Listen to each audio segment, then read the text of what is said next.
Welcome to A Celtic State of Mind. I'm Paul John Dykes, and today for the St Johnstone Matchday coverage, I'm joined by Lawrence Connolly and Colin Watt at State of Mind Studios. Welcome back, gentlemen. Thanks very much, Paul. Thanks for having us again. That's always a pleasure, isn't it? Right, first things first, we've seen the team lineup. What's your thoughts on that? I think it's interesting to see Brown's been rested as such. We obviously, now with this game being moved to the Sunday, we know he's one booking away from a suspension, but that won't kick in because it kicks in 14 days after the last yellow card offence has taken place. So the 14th day would be the day after the Rangers game. So maybe it's just the tiredness from Thursday night coming back. But I'd be interested to see how we play without him. I always think that he kind of slows down the play. So maybe we're going to try and go a bit more fast-paced today. Turnbull and Cham in, like you see what they can do.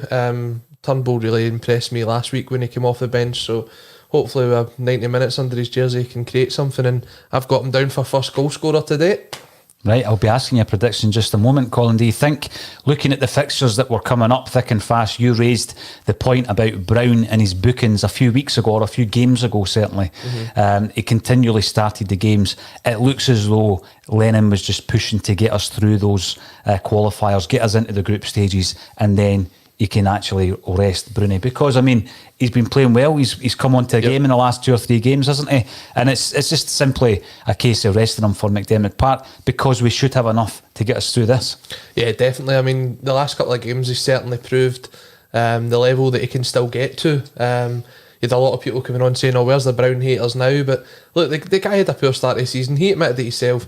He's come out. He's played brilliant over the last couple of games, and I don't know about you, Lawrence, but I think the days maybe on a heavy pitch like St Johnstone, it's maybe not the right time to play somebody like Scott Brown. If he is that influential, you just don't want him picking up an injury. I think it's a good point that we're managing a squad now. You're excited to see what Turnbull's going to do. Was it 96% completion rates in his pass, 1 assist in 45 minutes?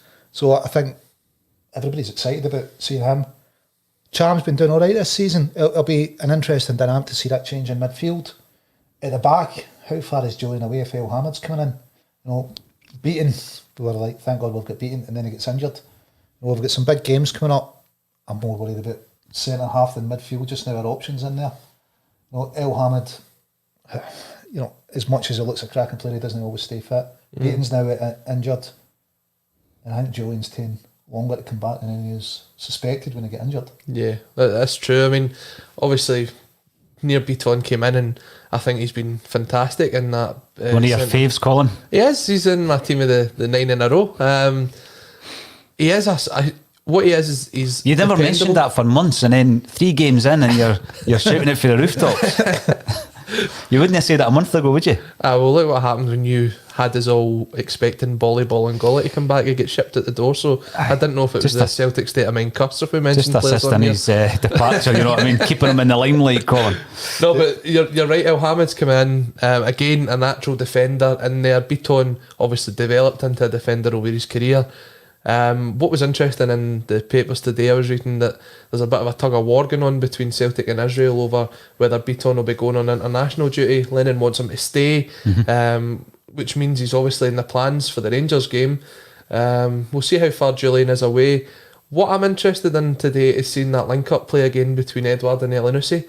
I think he certainly came on and they've had a good partnership. Edouard himself has said that he's still not 100%. So if we get 60, 70 minutes out of him connecting with Elyounoussi, I'd be excited to see what that produces. When we're looking at that team, and there's certain members of that side that almost pick themselves, players such as Barkas, Colin, and just a few weeks ago, you know, the speculation in the papers is that he was struggling and he was a flop. I'm not quite sure what that was based on, to be honest with you. I know. We're watching the game the other night there, and he's bossing it.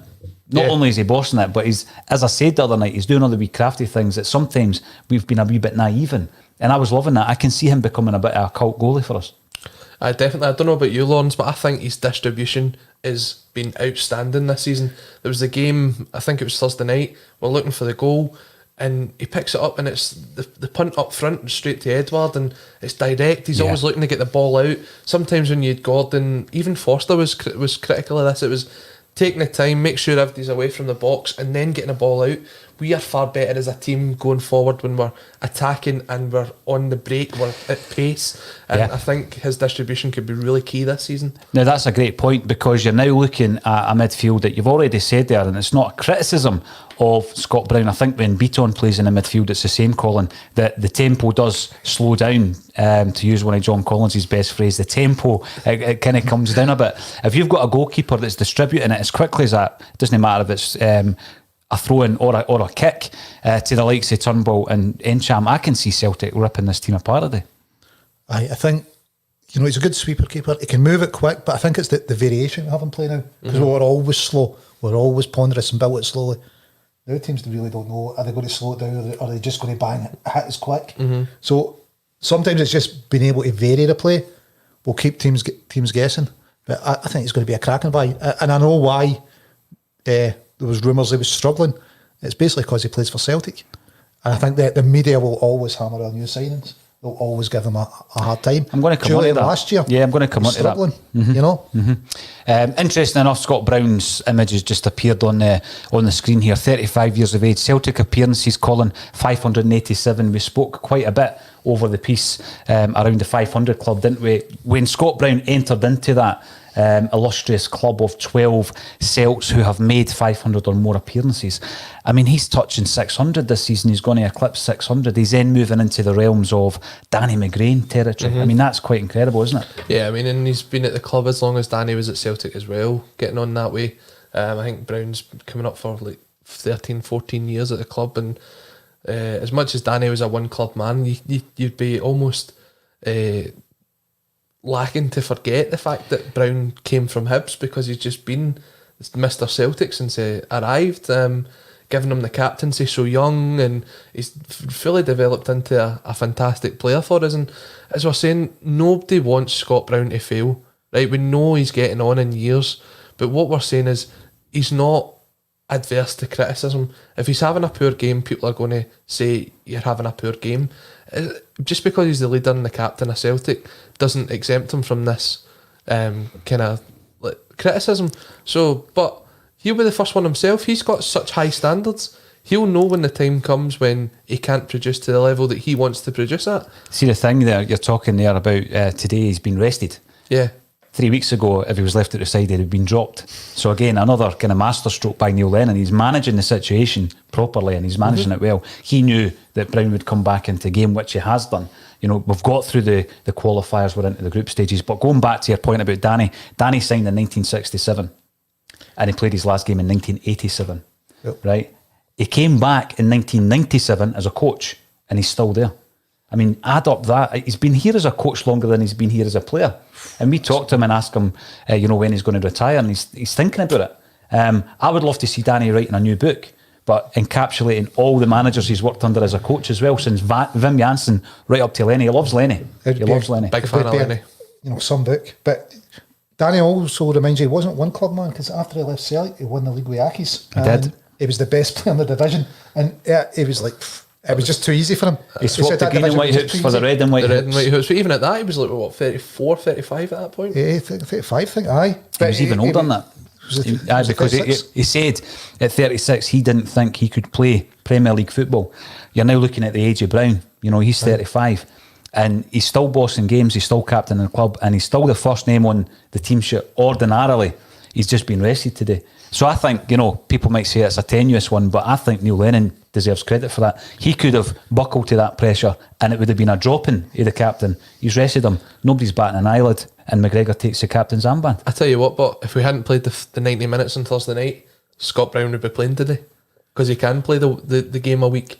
But now that we're coming into the stage where we could be playing 2-3 games in a 7-day period, then there is going to be games like this where Scott Brown will be rested, and we're going to have to change our formation, change our system to suit the players that's coming in. We're bringing in someone like Encham, not the same type of player as Scott Brown. Scott Brown really sits in front of that back three or back four or back five, whatever you call it, and he can almost kind of drift into that centre-half position at times. And Encham picks the ball up, but his first instinct is to go forward.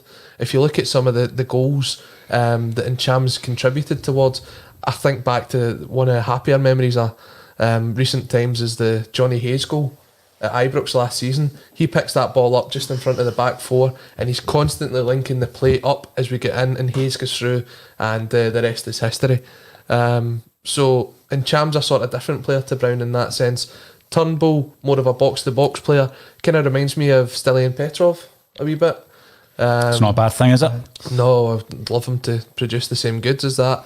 And then McGregor, does McGregor then become the Brown role? I don't know. It'll be interesting to see how the three line up, I think.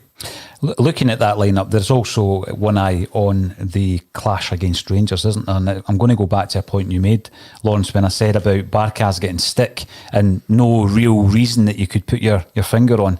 You came up with the reason, which we all know. It's basically a media-driven agenda. And interestingly enough, Hugh Keevins' name's popped up a few times in the last week because people have asked questions or made points, and there's plenty of points coming through on YouTube, Facebook and Twitter, and hopefully we'll get to some of them before the kick-off time as well. But Hugh Keevins came onto a Celtic state of mind, and the reason he was on a Celtic state of mind was his big pal Hugh McDonald recommended that we speak to him. Because he's got that Celtic background, hasn't he? I mean, he was raised a Celtic supporter, and then he was involved, obviously, in writing Tommy Burns' autobiography, Twists and Turns. Got close to Tommy. He covered extensively the takeover as well. You've then got the fact he was banned from the supporters club on the London Road. You'll remember, Lawrence, his comments about Moravcik. But just in the last wee while, I've noticed some of his comments, and to be honest with you, they're totally without credibility.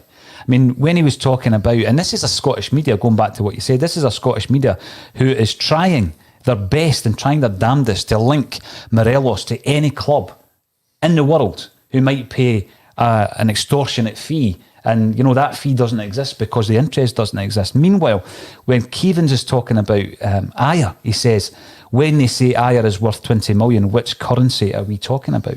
He said that on the 16th of September. Then, and by the way, the Ayer interest has been confirmed by Paolo Maldini.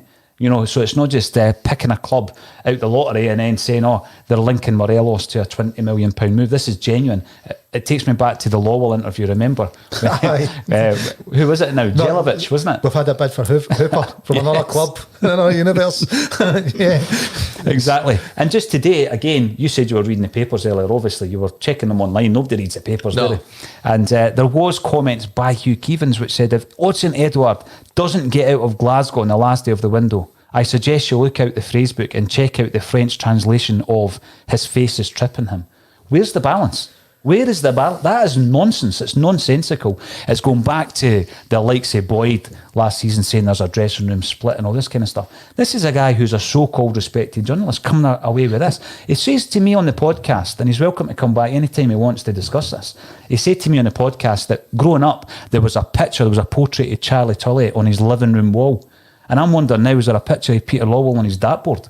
I mean, this guy, he's got a massive chip on his shoulder, isn't he? I think it's groupthink, isn't it? They get in the Scottish media bubble, which is unrelentingly pro-Rangers and anti-Celtic. And it is just groupthink.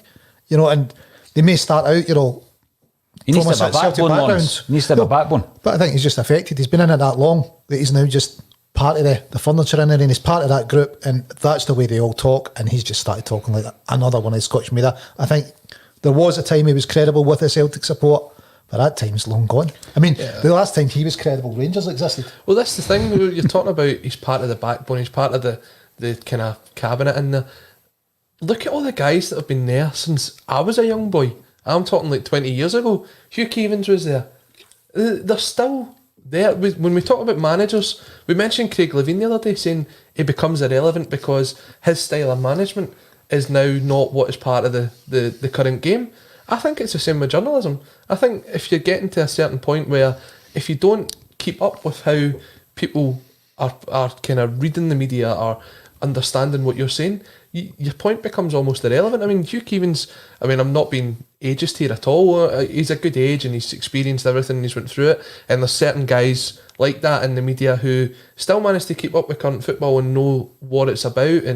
But he just seems to be living back in the sort of 90s with his comments. It's to me, I don't listen to him too much. I think you've hit on it. It's even outside of football. It's can you adapt? Because if you don't adapt, you die. You know, it's not survival of the fittest or the smartest. Who adapts the best? And it's probably why Scottish paper sales are going through the floor, because they haven't adapted. Exactly. And it just turns people off and go, they'll want to buy the Rangers news. And even Rangers fans must be going, Morelos to who for 40 million or whatever? They know it's not anyone true. with any there's no sense, Lawrence, you know, anyone with any sense knows that that's just an agenda-driven narrative. Look at the EPL. Everybody knows he doesn't get a work permit. But the Scottish media just ignores that point with their stories that he's going to the EPL, and you're going, right, he wouldn't get a work permit. He couldn't legally work there, but you're still going to push that somebody's going to sign him. You're going to at least make up something that the parameters exist that would allow it to happen. And then you see situations like Michael Stewart, who for me, in the last, let's say, 10, 15 years has been a breath of fresh air to punditry in Scottish football. But the minute he says anything that doesn't fit the narrative, he's rested. Well, you know what I mean? He's put to one it's side. more or less a and he's demotion rested. for him, isn't it? You know, it's more or less just a demotion for him, isn't it? Yeah. He's now on. He's not the anchor; he's the guest, and he doesn't care who he offends. You can see the guy's genuinely got no agenda. He's just got a real interest in football. He doesn't care if it's Celtic or Rangers he's slagging or what, any club. He does have a genuine interest in football. He builds his points well. He does. He doesn't just go, is this for Rangers? I'll go for it. You know, he actually offers you some insight. He's worth listening to. Definitely. I mean, I listened to him yesterday in the interview on BBC Scotland with Neil Doncaster and Mike Mulroney from the SFA was incredible. It was a good hour and a half. Once you've finished listening to Celtic State of Mind today, I'd advise to go and listen to it and what they talk about the scientific reasons and the political reasons behind why fans aren't in football grounds, and the way Michael Stewart, and actually to be fair to the host of the programme, I forget his name, they ask the challenging questions, and that's what you've got to do within the media. But that's why, as you're saying, paper sales are down, because they're pandering to an audience that don't want to read it anymore. And fan media is on the rise. Look at, we are at a Celtic State of Mind. We've grew exponentially over the last couple of weeks.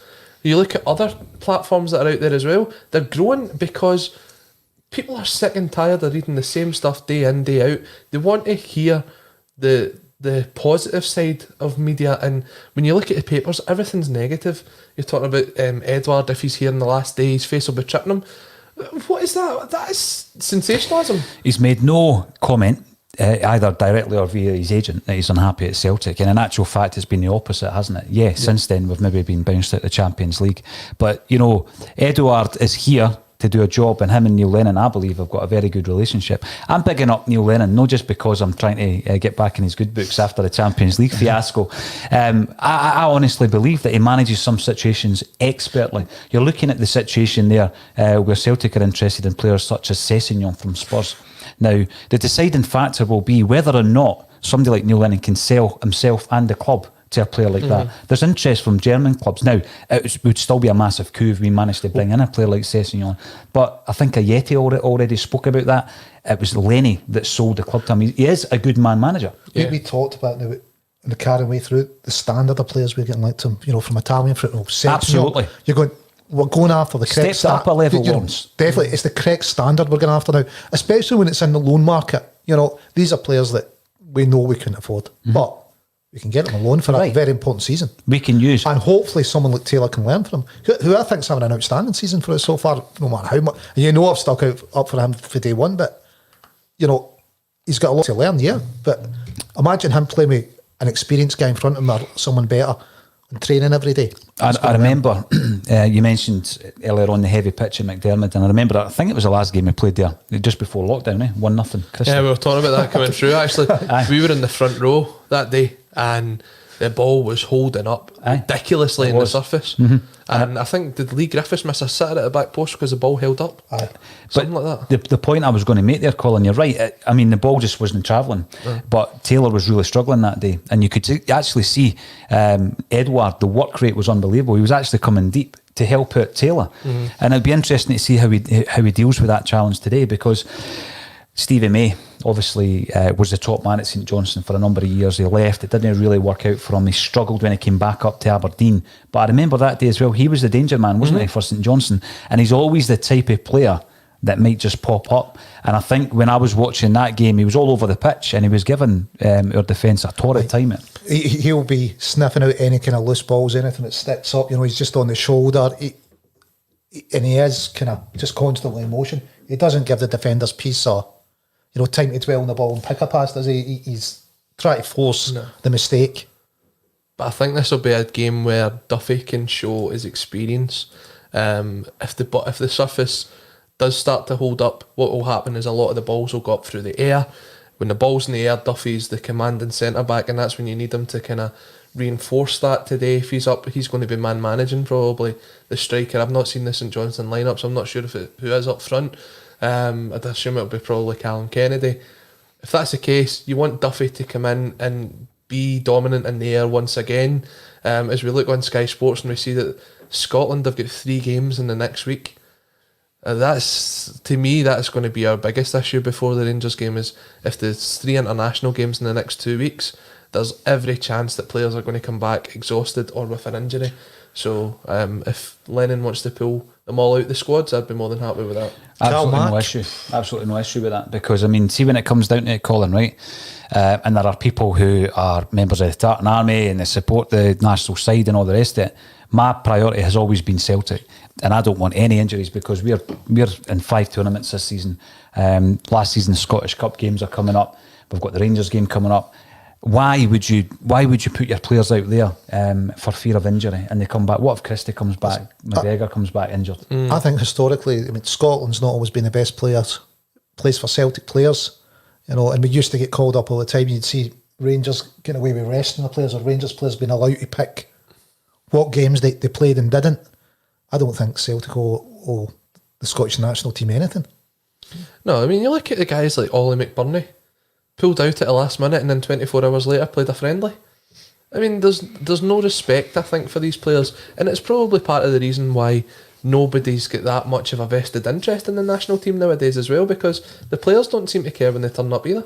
I think there's a historical issue, certainly in terms of Celtic Football Club, Colin, in relation to the selection of right back to the Lisbon Lions, for example. Definitely, and ever since then, players like Jimmy Johnstone were booed when they played for Scotland. But even further back, look at McGrory, good talent, get a game. I mean, the man that invented the Hampden Row. He only scored 560 goals or something. Yeah, just get him a goal a game. Aye. Don't know if we should pick him. But the thing with the international break at this time, Colin, maybe in the past some managers would get stick. Ferguson was famous for it. Ryan Giggs, I don't think, ever played a friendly for Wales, did he? Because there was no way Fergie was going to allow his players to come back injured. This is the bread and butter. This is the priority. Definitely. So it doesn't matter who they're representing. I had absolutely no issue with players getting pulled out of squads. Absolutely no issue at all with that. And it could be anything. I mean, let's say Greg Taylor gets injured for Scotland at some point. We've only got one left back. Today we've only got one. Today, let's see what tomorrow brings. Yeah, absolutely. And we will be covering the breaking news as it happens on transfer deadline day. We will send out a schedule at some point once we work that one out, Colin. I think you're coming to join us in the morning for the morning session, and we're hoping to have an afternoon and an evening session as well. And get involved. People are getting involved at the moment. We're looking at some of the predictions that are coming through, and here we go. We'll be asking the guys just in a second before kickoff. Alex Subsea, 1967, 5-0 Celtic. What's your thoughts, guys? I can't see it being. We don't really look like a team that's going to come here and score 5, not after the exertions of Thursday night. I'd love to be wrong, and I'd love for it to be like another Ross County performance. But I think it'll be a close game. St Johnstone haven't had a great start to the season, but it's always a tough game when we go through there. Don't know what the pitch is like after the rainfall last night, so I'll play it safe. I'm hoping for a clean sheet, and I think it'll be 2-0 to Celtic today. 2-0 Celtic. I'm going for 3-0, so if you add both our scores together you get 5. But I think, if we score early, it could be a 5-0. And we don't know how this midfield's going to play together. I think that's going to be key with Turnbull, Chab and McGregor. And I honestly think all 3 of them can interchange any of the positions in midfield. It could make us really dynamic, hard to pick up. You said it, Chan moves the ball quicker, Turnbull plays with his head up, Cal Mack's getting an eye for goal. If that midfield clicks, we could easily be on at 5. Well, I've a few times this season given big score predictions in Europe. My last 2 games, 3-0, both ended 1-0. Livingston 7-0. So we know that ended 3-2. So I'm going to play a wee bit safer today, and I'm going to say 4-0 Celtic. So hopefully the early goal will come, and if it does, and it was the same on Thursday night. teams will park the bus against Celtic, but if that early goal comes, they've got to come out and play. They'll just tear them apart. Thinking today, what we saw Turnbull in his corners, Big Duffy, you know, it's got to be a shout because Turnbull was class on his corners. Yeah, they were looking good. St Johnstone will find defending against a guy like Duffy's going to be hard, and even if the defender against him, it's going to free up Ayer and Al-Hamid. You've got 3 big guys that they need to pick up. They'll struggle to do that, I think. What I'd like to see is Frimpong getting on the ball and getting forward. I think if we can get him in and around the box, he's going to be one of them ones that's, you touch him, he goes down, it's a penalty. If you don't, he gets the ball across, and you've got 3 more attack-minded midfielders that are going to be playing off Eddie. You're hoping they're in and about the box for these cutbacks to score a couple, because I tell you what, if a Yeti was a Celtic player last season, Frimpong would have the record assists. Just the way he got into the box and cut it back. There was always someone waiting on the penalty spot. That's what you're waiting on, for somebody to put it in. If Gary Hooper was there last season, he'd have scored about 50 goals as well. I think you've taken it a bit far, saying if he gets touched and goes down, we get a penalty. Well, you know, but probably should. But yeah, Frimpong's the exciting player in the team just now, isn't he? Yeah, definitely. If we can get him in the ball, we know with his speed, we'll need to put 2 guys on. Yeah. They're not going to have a choice, or seem to do what the refs don't have too much a problem with, is foul them. Well, I think he'll be playing, obviously, on the right-hand side. One of the times I was at McDermott Park not that long ago was the 7-0 game when James Forrest was on the right-hand side, and he tore them apart that day, scoring 4 goals, hat-trick before half-time. It could be the weak point in the side if you can get down that right-hand side. Get the shots on goal. The goalkeeper will either have a good game or a terrible game. He's one of them goalkeepers. So who knows? Get the early goal and let's see where it takes us. If you Turnbull let one corruptly from Frimpong, because there was glimpses of that, wasn't there? Yep. I know that sometimes they'll try to occupy the same space initially, the beginning of that half, but then they seem to kind of work it out, and you know, get 90 minutes of that kind of interchange over in that area could be a key. Tell you what, I might be wrong, but Eddie just looks as if he's looking sharp today. Well, face no tripping him. Yeah, his face, he's got a big smile on his face that comes out the tunnel. The players have just entered the field of play before we get into the action and let you all enjoy the action. Stevie Ray with the top 2 this season getting UCL qualifiers for 21-22 and the potential of automatic for the 22-23 season. Celtic need to stay ahead of Rangers with top proven signings and 0 projects. Stevie, I totally agree with that, and I think Celtic have shown that with their signings so far, haven't they? The 5 boys that have come in and the players that were still being linked to. If we bring in another 1 or 2 of that ilk, it's been a sensational transfer window. Lenny touched on it in his interview, didn't he? Nicky Hammond's just over a year in, and we can really see the benefits of the infrastructure he's put in place, scouting and everything. I think without doubt, it's been our best season. As long as I can remember, you know, this window, and if we go and add to it, like the boy from Italy or Sessegnon, it's going to be outstanding, isn't it? So it is Stevie May up front for St Johnstone, so it'll be interesting to see Big Duffy all over him today, hopefully. Sonny A from YouTube, you're off to listen to Hartson, and so are myself, Lawrence and Colin. So please join us again at half time. Hopefully we'll be talking about a few Celtic goals then. Thank you all for joining us on A Celtic State of Mind. More hoops.